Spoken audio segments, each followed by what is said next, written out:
Hello, and welcome back to Over the Next Hill Fitness Podcast. I'm Carla Coffey, your coach and host for the program. This program is brought to you by Coffee Crew Coaching. If you need a running or fitness coach, I'm there for you. It can be in-home if you're local to the Madison area, or virtual, whatever you choose. Just let me know. There's a link in the podcast to the website. There's a button in there that you can just text me directly. But yeah, look me up. I'm on the socials, Facebook, Coffee Crew Coaching, Instagram, same. So yeah, look me up if you need a coach. It's also sponsored by Hydro Patch. So look in the show notes for a discount for the Hydro Patch. I really enjoy it. It works really well for me for my running. So if you want to give it a shot, you can get 20% off. There's some other links in there too for different things. You can support the program by buying me a cup of coffee. I know most of you know I drink a lot of coffee, and you can support that. It's a one-time thing, or you can buy me a cup of coffee every week, whatever you choose. And I won't even ask for cookies. I enjoy my coffee. So today we're going to be talking to Karen. She is an amazing athlete, just kind of new to running, but went at it like with both feet, as they say. So yeah, you're going to enjoy hearing Karen's story and all the things that she's overcome, as well as her adventures that she has going in the future. So listen in, and I hope you enjoy the podcast. Welcome to the show, Karen. It's great to have you here. I'm excited to be here after we couldn't make it because of the snow I got a few weeks ago. I know. And now you have rain.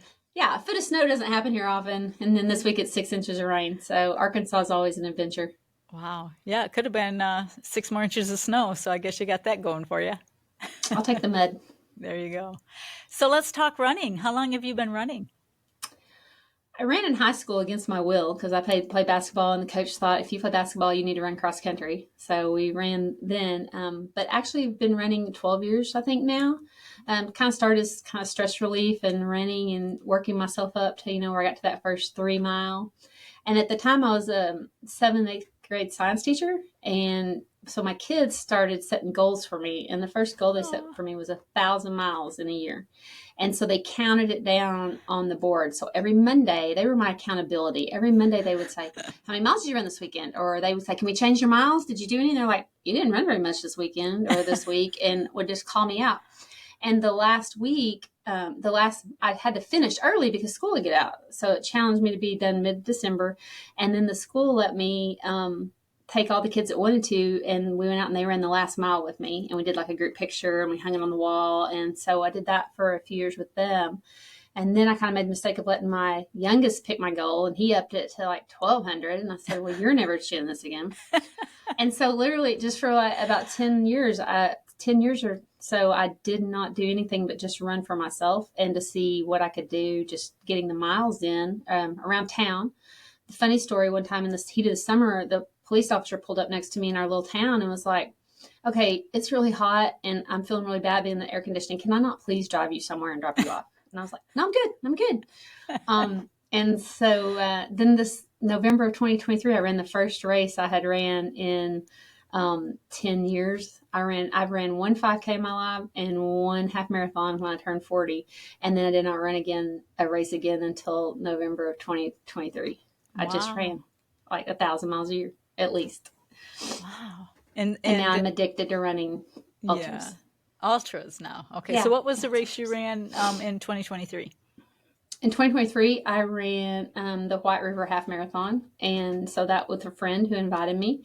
And with just the deal that we would stay together, that I would just stay with her. And so that's what we did, and we completed it. Well, then I thought, I wonder if I could go a little farther. And so in June that year, I entered and ran the Cotter Bridge Ultra 50 miler. And they had a 50, and then they had a 24-hour. And it was a 4.13 out and back every hour. So you had to be back in the starting thing. Of course, it stormed. It was hot. And then it stormed while we were getting ready to start. And we were running along the White River on a trail. It's beautiful. Met a really good friend on that race. And then about 1 o'clock, the sun came out. So I was just doing great. She's like, you're going too fast. You're going way too fast. And I was like, no, I feel good. I feel good. Sun came out. There were people, having 38 seconds left to like get a drink and turn around. And I had the two people that have never crewed, never done anything. And those two friends of mine, they did everything from hand me. They would slap a popsicle in my hand, pour ice down my shirt, put a baggie of ice, all this stuff. And they're like, drink this, eat this, and just shove me back up to the thing. And I actually, ended up completing it in a little over 9.5 hours of my cumulative time, and I'm like just so happy I'm done. And the race director's like, wait, come here. And I'm like, what? And he was like, no, you gotta get your picture. And I was like, for what? And he was like, you're master female. And I got an award and everything. And they're like, you've just been so consistent all day and awesome. I was like, I don't even know what my name is right now. It's so hot. I don't even know. And then I was kind of hooked in it. I kept running, and I've had some issues in 2023. Was it 2023? No, December of 2022. I was running and heard like a pop or some pain on a run, and then I started having a lot of issues running. And it took until March to find that my pelvis was twisted so badly that it had cut off the nerves in my left leg. So my left leg was running what my brain remembered it was supposed to do. So they said I looked like two different people walking from behind. And if I didn't concentrate, my left leg would just swing and it was cutting my shoe. The edge of my shoe was actually cutting a spot on my ankle. Wow. And it is about 90% back. It'll probably never go all the way back, but it took a chiropractor to find it. I mean, I had nerve studies, I had CTs. They were trying to get me in, with all kinds of doctors. And I went to a chiropractor that uses the actuator, the little popper gun. And I walked away. He had me walk out and back. He goes, you're extreme fall risk. He goes, your pelvis is twisted. And so it's with them and a massage person and a really good PT program. I was able to keep running, and I only ran 875 miles that year. I did not get my 1,000, but I got a lot. And so now here I am. I've ran a 50 miler. I still have some issues that flare up from all that, because when you twist that pelvis back, the left leg's really happy because the nerves are okay, but the right leg, that's not the position it's been used to. So now it causes issues. Yeah. The gentleman, I met a guy, a runner on the Cotter, and he told me about the Mamba 100 in Shelby Farms in Memphis, Tennessee, and how great it was. And it was their first year he had done it. It was awesome. So I told my husband, I said, I really want to go try this 100 miler. And I had talked to this guy several times, and he's like, I think you'll be good. Just try it. It's great. People are great. And he was going to be there. So I entered it, and I went, and we shared our tent with people. The people were amazing, great race director, all that. And I started having issues with my right leg, and I ended up it was getting ready to start storming, and I ended up DNFing at mile 76 at the aid station, which was probably good health-wise. It was getting ready to start storming. I was afraid on the back 8, about 7-mile loop, if I fell or something, it would inconvenience everybody trying to get me out of there in a storm. And I didn't want to actually hurt my leg, and we didn't know what was going on with my knee. And as soon as I dropped, I started throwing up what pretty much looked like motor oil, because we figured out later I had been lying to my husband the whole time that I was actually eating. And so I'd only eaten around 2,000 calories in 76 miles. There was all kinds of food I found in my vest when we got home that I'd just been stuffing it in there. I wasn't actually eating any of it. So very mad at myself because I had 12 hours left to finish the 100 when I dropped. So I had done really well. I had 12 hours still, but I was like, no, I'm done. Yeah. Wow. And you did tell me when we started this I could talk, and I actually warned you that I can talk. You're doing great. I met one of the people there that was they had a motivation tent. If you were going to drop, that they would talk to you, they'd go walk with you, and she and I talked. And I told her I knew I couldn't do it, and so I left. But she happens to be a running coach, and so I contacted her later, and she's been working with me, totally changed my program. So I'm not just pounding out 1,800 miles like I did last year. I'm now doing a lot better, making a lot better choices. And so I went back for the Moccasin 100K, It was a 24-hour race. I did it. Our goal is 100K and me to actually eat food, and my leg not to hurt too bad. It rained the night before, like a lot. And so the back part of it, they adjusted it so it wouldn't be too bad. We had a goal of my food. You can't do a lap until you eat 100 calories. You have to do these things. My husband went and he learned that his role as crew is you're going to have to be mean to her and make her argue with her if she tries to leave without eating and things. And I did. I got my 64 miles. I did, and I got my medal, and super proud. I face planted in the water at 2 a.m. Mud, water, had it all over me, and I was just laughing because I went into this thing saying I'm going to go out here and have fun, and I had the best time. Good. Picked up a guy that kept getting lost, and he kind of trailed along with me. So I kept going, no, not that way. We're going this way, and he was behind me, watched me face plant in the water, and he was like, yeah, he's like he got to see all the things, and it was just so awesome to be. I was on my way home, and my coach called me that day, and that morning, and she's like, "How's it going?" She texted me. She said, "How's it going?" And I said, "I'm on my way home." She's like, "Did you finish?" And I said, "Yeah." And I said, "Yeah, I got my 64." And she said, "My guys are still running. They're at 53. You beat all my guys." And I'm like, "They took naps." I mean, some of them. I talked to these guys. They went to their car and took a nap. I was like, "No." Ended up tied for second overall female with mileage. Wow. If I'd have known that, I'd have kept going. I still had 6.5 hours. I'd have kept going, but I'll take tied for second. So I just told you I just finished a call with her, planning my next race after a little maintenance on my leg. We're trying to get my leg fixed. And what race and when would that be?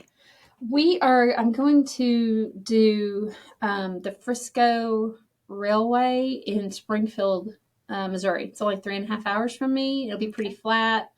I'm going to do the 50 miler, and it's April 26th. Okay. We've decided on that one. Did a lot of doctor visits, 2 different sports medicine doctors, and my ortho after that the 100K, and the ortho thought. Which he knows me well because I'm the one that fall and do weird things. And he thought I had tore something. And unfortunately, it wasn't that simple. And so sports medicine, and they found that I have a grade 3 cartilage loss behind my right knee and some arthritis.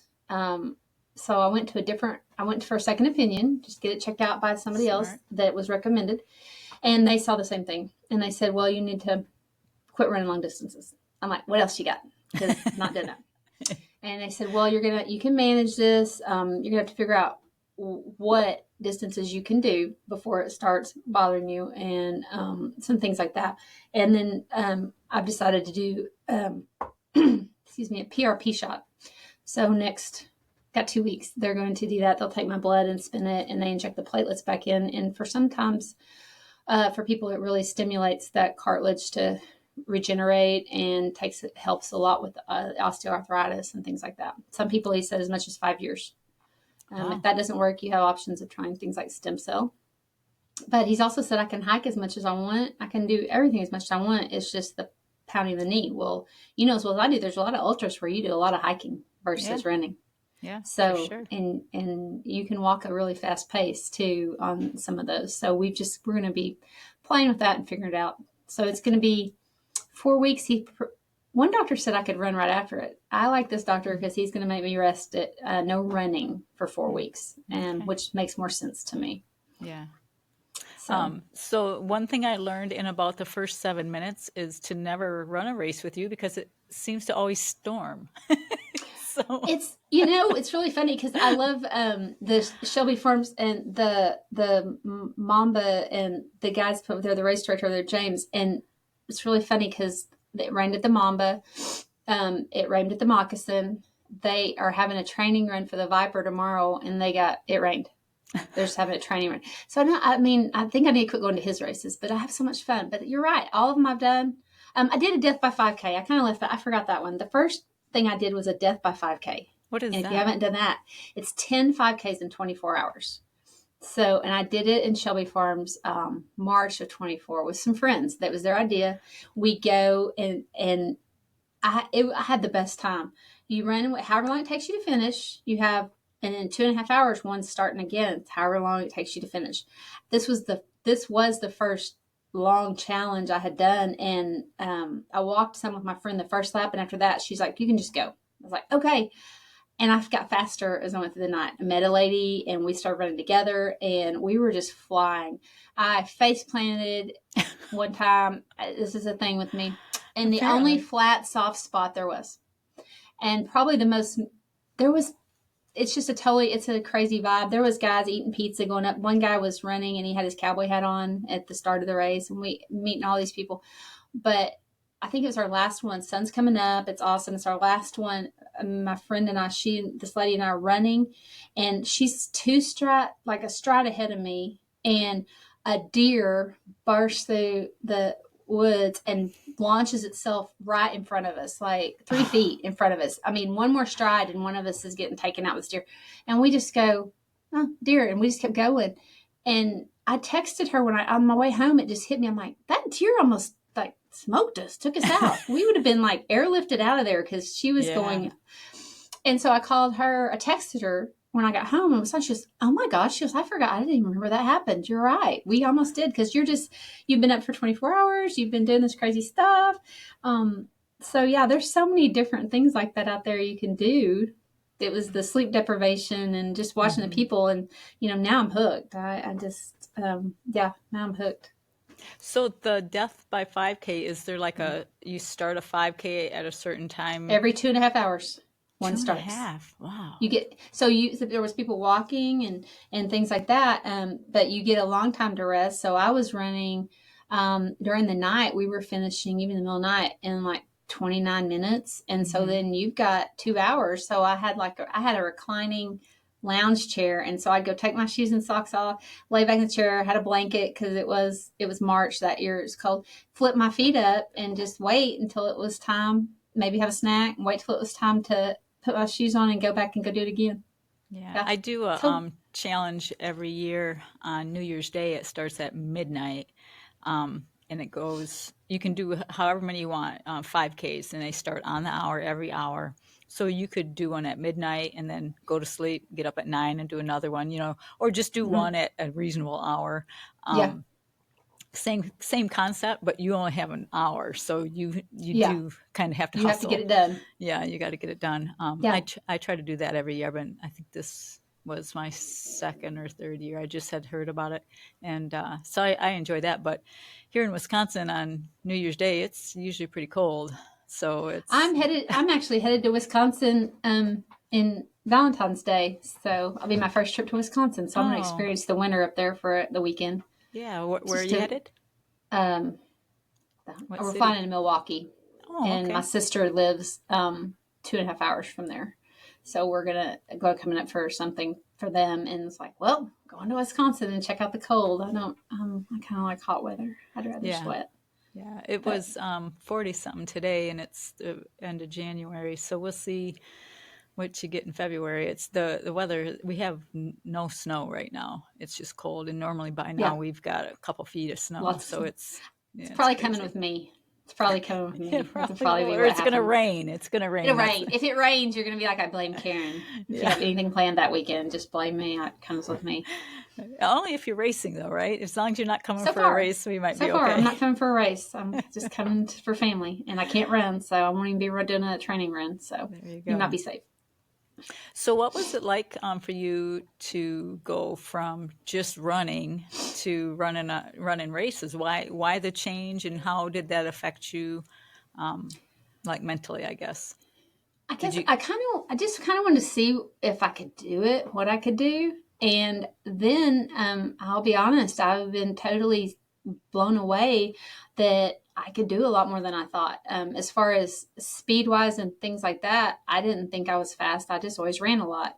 And we come to find out, I hadn't really been pushing myself. I hadn't been doing any speed works or anything like that. But the ultras and what I've really found with those, it's just that mental challenge. I know I'm 54 years old. I know, my days of I'm not going to be up at the front of the pack, but it's like, can I finish 100 miles? Well, how many people do you know that can do that? Even if you're power hiking part of it. And the first attempt at that 100 miler, when you're out there on the trail and, you know how it happens is that you all these people run this race and you still end up by yourself. You're out there for a few miles in the dark by yourself. There's so many deer. You can hear the deer snorting next to you in the dark, and you're just like, just keep walking. But it just, you can leave all the stresses and a lot of stuff out there on the trail and just enjoy yourself. I have AirPod in the whole race and never turned anything on. It was just to answer phone calls because I even answered a work call. But if I needed to answer a phone call from one of my grown boys or whatever, but it's just being out there and what you see, the different things you see. And I think the different things you learn about yourself, because it's not going to be fun at times. And you have to go into it understanding that. And you really don't understand it until you do it once. And like I said, the last race, I had these specific goals and was realistic with those, but I went into it like, I'm gonna have the best time ever. And I did. I had fun. I had one lap where my knee was bad and I was not very nice and was told my husband, I said, I'm sorry, it's just hurting. And after that, it straightened up and I was fine the rest of the time. So I'm coming in with mud and everything, laughing, and it's like, let's go, let's do it again. Let's go do it again. And so I think it's that, just seeing. And now when I'm doing regular workouts and working on core or working on things, this morning at my HIIT class, it was going through my head, okay, at 2 a.m., I don't like this, but at 2 a.m., that's going to get me through. That strength you have right now, getting it done right now, I'm going to have the strength in my abs, I'm going to have the strength in my arms to pull myself through one of those tough laps or that tough mile. Mm-hmm. And then you also get, I have a lot of friends, my kids and kids I've taught in school and everything. It's just when you go out and do something like that, you show them that you can do hard things, and that just because you're, getting older, it doesn't mean you can't stop having new adventures. We were looking at races today, and we were looking at one in South Carolina. I was looking at one in Florida, and I'm like, yeah, I want to go to those places and do them. I want to go somewhere else. I don't want to just stay right here. That name sounds pretty scary. Okay, what is it? And well, yeah, I want to go. We were looking at Hellhole in South Carolina. I'm like, well, you kind of just want to go do that one because you can say you went and did it because it's in the swamp and you're wet, and yeah, let's just go try it. So yeah, I know. And do you catch yourself like when you're on a training run or anything, you're like, this would be a good backyard. Oh, you could do, we could do a bunch of laps here. If there was parking, you could have a race here. Or you finish that race and you finish 100 miler and your next thought is, I'm exhausted, whatever. And the next day you're like, wonder what races there are in like 4 months. Or, a 200. I'm never going to do a 200. Take my debit card away. And you're like, 84 hours? Well, I could do that in 84 hours. So the mentality, I'm totally 100% in, because that's where my brain goes now. It's like, oh, you got 30 some hours? Oh, you could do that. Yeah. I was looking at the Cocodona 250 today. Yep. I listened to Andy Jones Wilkinson's talking about it because he's going to do that this year, I think. And I was listening to him talk about it the other day, and I was like, well, if I can get my 100 accomplished this year, or even do 2 of them, then I might need to do a 200 next year. Yeah. Why not? Yeah. Why not? Is it the Moab 350, I think, is one as well? Yeah. Yeah. Yeah. I do like the heat. Yeah. That's a lot of heat. It's a I really, one that I'm wanting to do just because of, I think, the scenery, and I've been out there before, is Lean Horse out in South Dakota, out by Crazy Horse. Oh, really? I hadn't heard of that one. Yeah, it's a railroad bed. So, it's pretty flat and it's out and back, but you're running out through those mountains and all that. And I just think it would be I've heard it's really good. And I've seen it and I've looked at it. It'll be kind of hot because it's August, but it's a dry heat, right? It's not like Arkansas and all the humidity we have. So that's one that I know I want to eventually, at some point, when it fits into my calendar, I do want to go do that one. It's 100 miler? They have lots of different ones. Oh, lots of different links, yeah. But I would want to go out and do. I think they have a 50 and 100 and some even shorter. But I think I would want to do 100 out there just to say you did. Yeah. What's the what month is it? August. Mm-hmm. Yeah.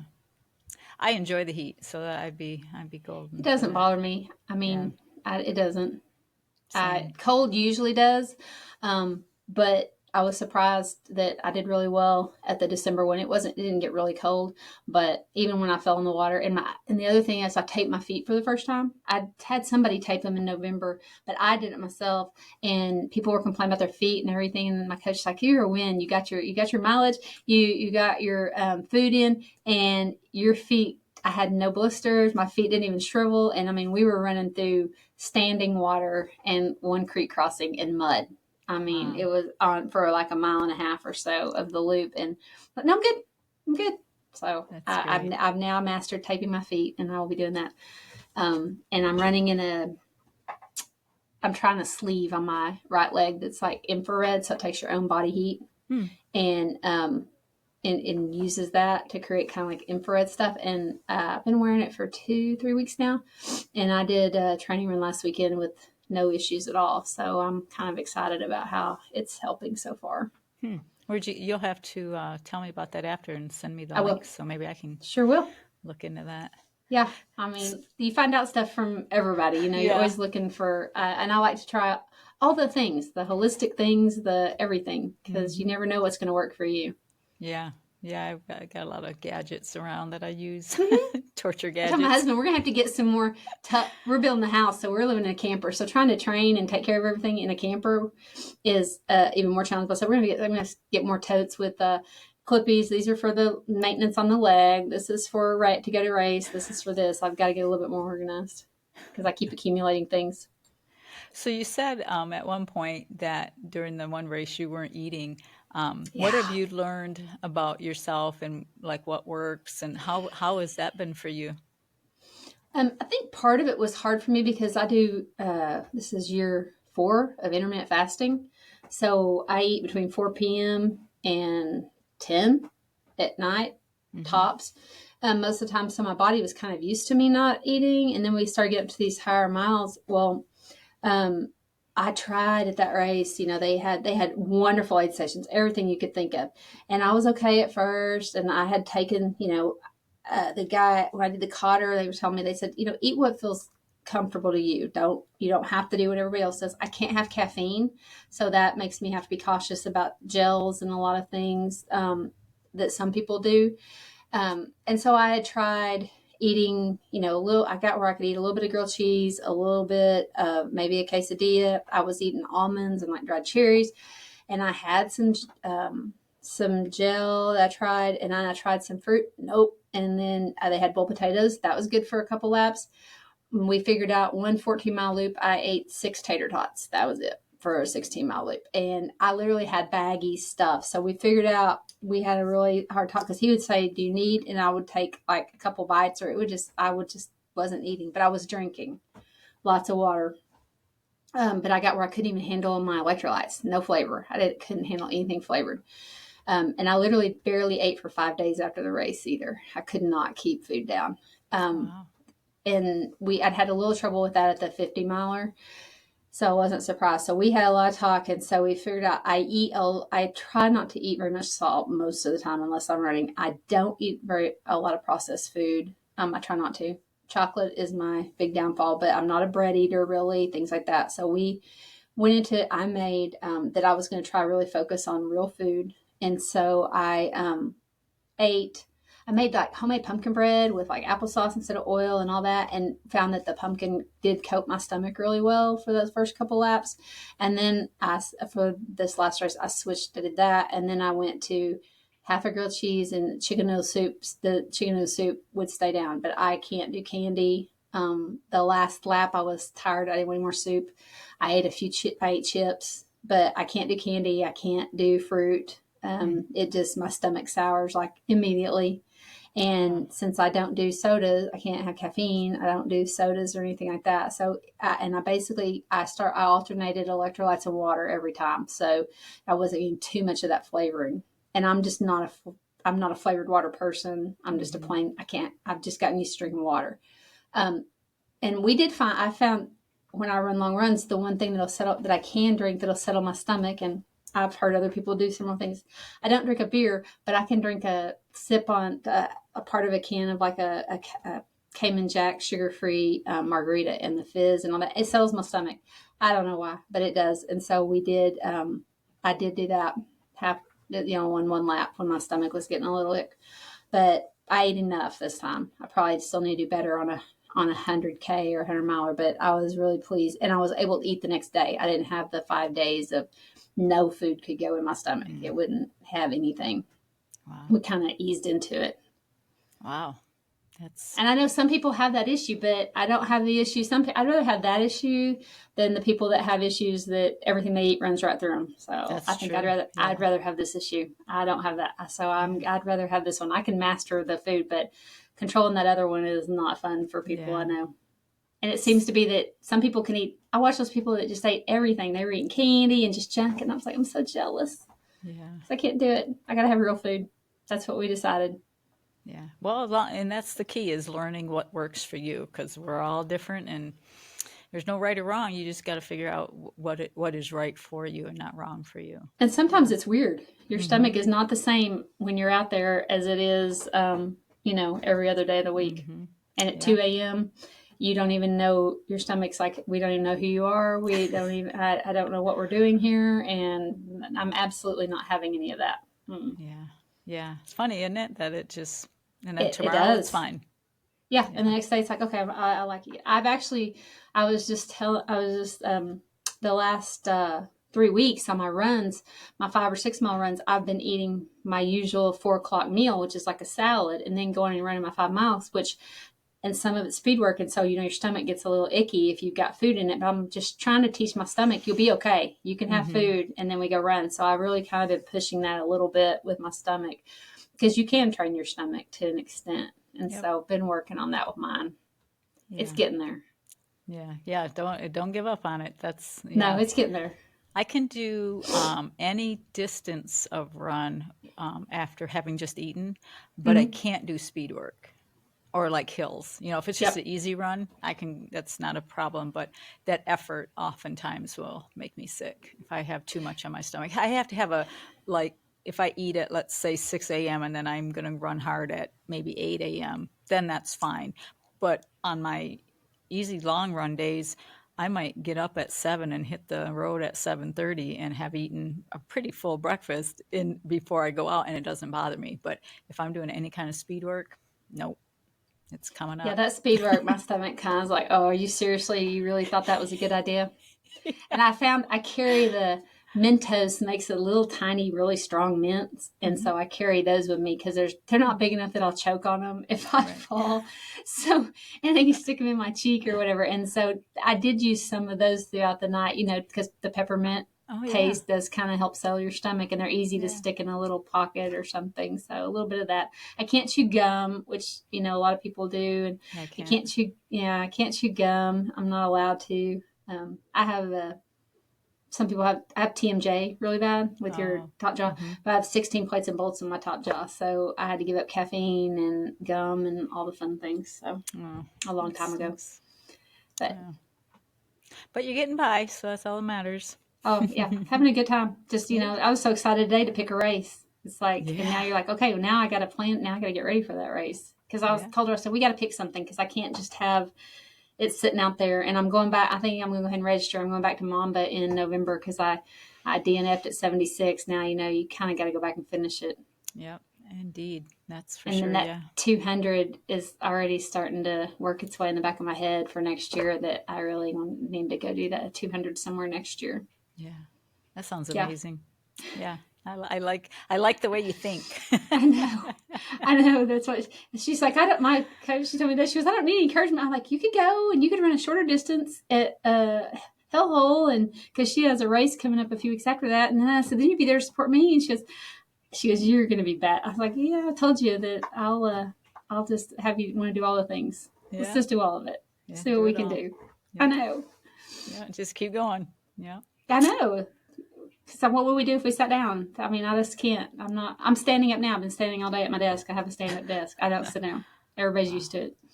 That's great. I wouldn't know. I would be so wiggly if I stood. I'm kind of wiggly sitting. Um, so what other things would you like the listeners to know about running or racing or about you that you haven't told us yet? Well, I'm on a lot of Facebook groups. That's where you and I met, and Mm-hmm.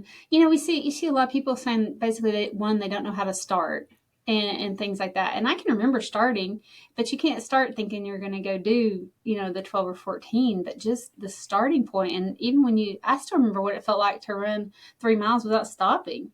Mm-hmm. And that when we say we're running 100 miles, we're not running 10-minute miles out there on this 100 Mm-hmm. miles. A lot of people don't really understand. But if somebody's thinking about, they might want to try these longer distances, I'd encourage people to go volunteer. I'm going to go volunteer at Viper, which is where I've run in April. I'm going to go run a lap of it as a training run for my race, and then I'm gonna stay up all night and just encourage people. I mean, that they need to experience the community of running, because it is just so. There was a lady at our race, because we were out there right after 2 days after Christmas. They had Christmas lights up in the woods for us, and there was a lady out there at like 2 a.m. with all the glow lights on and everything, with a boom box playing music and dancing with us as we came down the trail. I mean, it's just the best group of people. Yeah. And that carries over into your regular life. And when you feel like you can go out and do something, like accomplish anything, and that's if you do a mile. And I'm not fast. I'm not fast. I just don't quit. I'm just that stubborn. And it just helps you with the challenges you face in everyday life. And I mean, I'm facing it right now on my knee. The doctor said, you need to give up running long distances. And I was like, well, that's not going to happen. What else can we do? You need to ride a bike. Well, I can't, because I broke my tailbone when I was 13 and it didn't heal right, so I can't ride a bike. And he said, ride a recumbent bike. I am not sitting in my living room on a bike. I'm going to be out. And he's like, well, you may have to have a knee replacement if you push it too hard. And I was like, and I mean, that's not that big a deal these days. Yeah. And I'm in my 50s already, so it could be coming anyway. So I want to go see all these places, and that you I think you agree too. What you experience, you would say spiritually, just with yourself when you're out there on those trails, and when you're like, oh my gosh, I just did that. And it doesn't matter if it's 1 mile or 5 miles. And then when you fall in the mud and you're laughing at yourself, or you trip over a root for the 3rd lap and you trip over the same rock and you're like, I told myself I was not going to hit it this time. It's there. I know it's there. And I tripped over it again. Yeah. You just laugh at yourself and keep going. And the other thing you don't expect is, like on the loop races and things like that, is every time you are an out and back, when you're passing people and everybody you pass is going, good job, or they're tired, they're hurting. The guys that's in first place that's going to smoke me by hours, is telling me good job as he goes by or she goes by. And they're very focused, but they take that time. And I've seen people stop and check on people. You okay? You okay? And if you're not, they would give up what they're doing to help you. And so it's just such a unique experience that you don't get to see that necessarily in a 5K all the time, as you do when we're out on the roads for these. But I just would tell people, I mean, I had run all those years and never even thought about trying something like this. I just thought I was slow, and I was I'm just out jogging. I'm just out running. And now I'm addicted to it. I mean, and my husband he didn't really understand it until he went in with me and was, quote, my crew. And now he understands it. He goes, these people are amazing. And he goes, that first race, that when I DNF'd at 76, he goes, these other people, them were really nice. He goes, you were not. And I was like, sorry, I'll do better. So this last one, he goes, you were a lot nicer this time. And I bought him a book on crewing, because there's books for how to take care of your feet. There's books on crewing. And he read the cover so far. I read the book. He read the cover. So it's a process. We're going to get him there eventually. But he did. He grew up. This last race, he stayed up all night. He was helping other people. He lent somebody one of my headlamps. He was grilling cheese for people, heating up soup. He found a guy a towel and stuff for his feet. I mean, so he's 100% bought into it now. He's like, order that leg sleeve and try it. Order this. Do this. And I'm like, okay. He's like, oh, I got money on this old card that we got to use, health savings plan that's going to go away in April. Pay for that shot and let's see if it helps. I'm like, okay. So he's bought into it. He sees how much fun I have. He thinks I'm nuts, and he posts on Facebook, my crazy wife is at it again. But it has an impact on everybody around you, I think, when you do that. Everybody, they follow my live tracker. They're checking on me. And so everybody, they may not get out there. I think they kind of wish they could or would, but they kind of live vicariously through you while they're telling you you're crazy. Yeah. But they'll 100% support you, and they just tell you you're amazing. And you're like, well, no, I'm not. I'm just out here putting one foot in front of the other. Yeah. And anybody could do it. Anybody can do it. There's a lady that was at 2 of the races I was with, and she was walking. She knew she couldn't run it, but she got her PR, and she got her 52-mile buckle at Moccasin after I had left. And within the 24 hours, she got her 52, and she has a whole story behind her that makes it even more amazing that she got it. And so, I mean, and we saw each other. I'd seen her at the first race, super, personalized. And then when I started the second one, we were just so excited. We got our picture together before it started. And every time we passed each other in the middle of the night, it's like, Meg, and you're just, you just, it's amazing. So yeah, I would encourage people, take that first step. Go out for the walk, go out for the jog. You can train on your treadmill and then still go out there if you don't have trails. I don't have trails close to me. I don't like the treadmill, so I will be out in the cold and the rain and whatever running, but I'm not experienced trail runner at all. But I've had a blast on the trails. I absolutely love them. Yeah. Yeah. And I love the podcast, the fact that with their podcasts that you can listen to and you can talk to everyday people that are out there having just as much fun and accomplishing just as much as the people that finish first. Yes.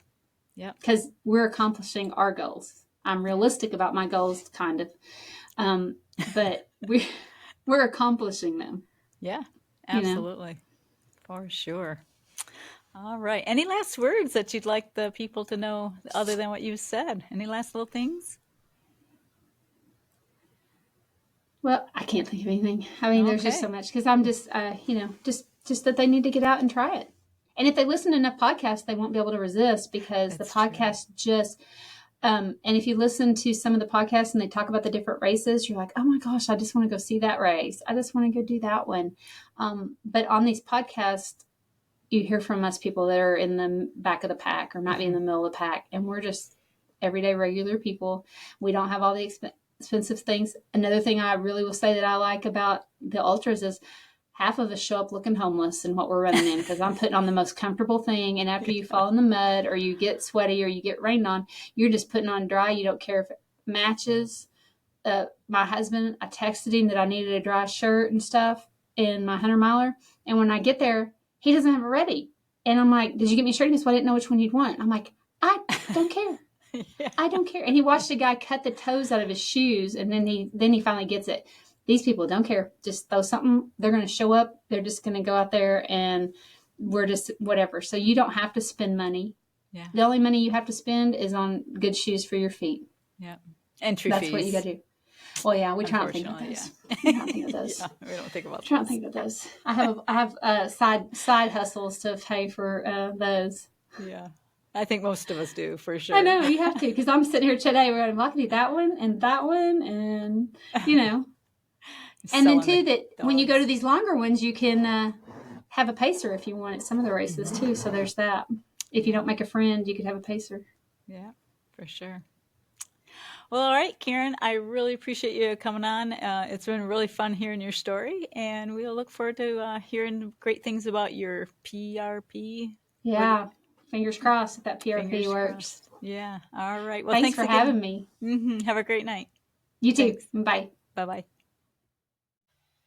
All right. Well, thanks for listening to the episode. I hope you enjoyed it. Please continue to follow, share, and rate the program. If you're needing that coach, reach out to me. There's a button in the show notes that you can contact me directly.